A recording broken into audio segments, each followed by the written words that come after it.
একটু মুম্বাই যাচ্ছি, কারণ আপনারা জানেন মুকেশের ছেলের বিয়ে, এবং আমাকে বারবার আমন্ত্রণ জানিয়েছেন ওরা, যেহেতু বিশ্ব বাংলায় বারবার মুকেশজি আসেন বাংলার ডাকে আমন্ত্রণে, তাই সবাই যাচ্ছে। বাট আমি হয়তো যেতে পারতাম না, কিন্তু এতবার করে আমন্ত্রণ জানিয়েছেন যে একেবারে ছেলে থেকে শুরু করে নেতাজি থেকে শুরু করে মুম্বাই মুকেশজি থেকে শুরু করে বারবার, সেই জন্যই আমি যাচ্ছি।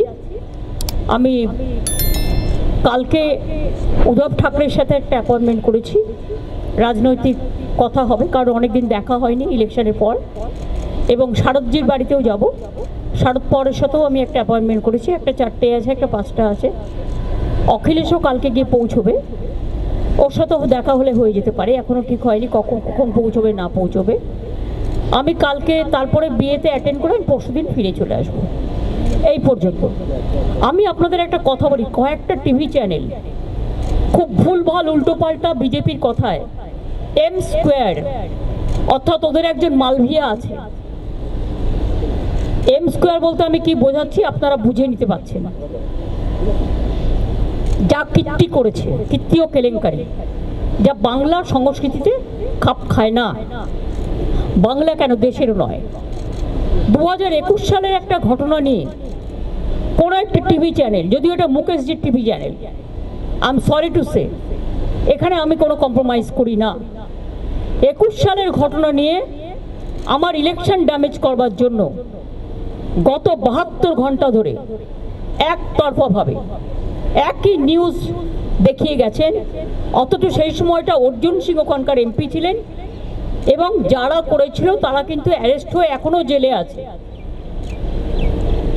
যেমন আমি আজকে একটা ঘটনা দেখলাম ভাইরাল করছে, রানীবাদে একজন মারা গেছে, সব মৃত্যুই দুর্ভাগ্যজনক।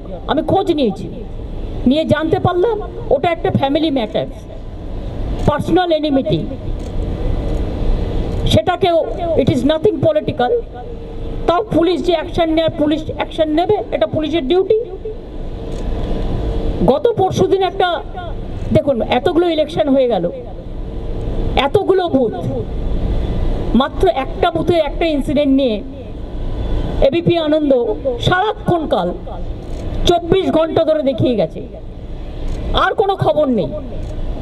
একটাই খবর, তৃণমূল দেখলেই জব্বর খবর। আর যে মানুষগুলো শান্তিপূর্ণভাবে ভোট দিল, একটা মানুষ ভুল করতে পারে, হাজারটা নয়, সেটাও মানুষ নয়। আমি বলবো যদি কেউ করে থাকে তার বিরুদ্ধে অ্যাকশন হবে। 29 জন অ্যারেস্ট হয়েছে, চোখ নেই কান নেই, দেখতে পায় না।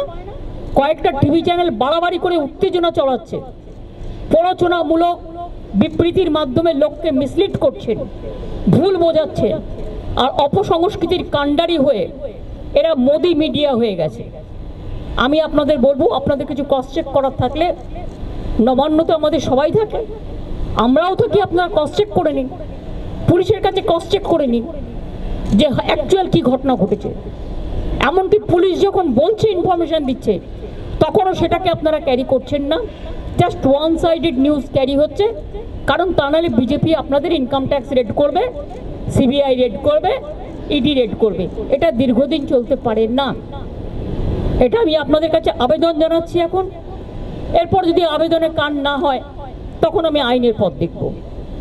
সরি, এটা আমায় বলতে আমি বাধ্য হলাম, তার কারণ ইলেকশনটাকে সামনে রেখেই নিউজ 18-এর এই প্ল্যানটা ছিল, এবং ইলেকশনটাকে ড্যামেজ করার জন্য এবিপি আনন্দের এই প্ল্যানটা ছিল।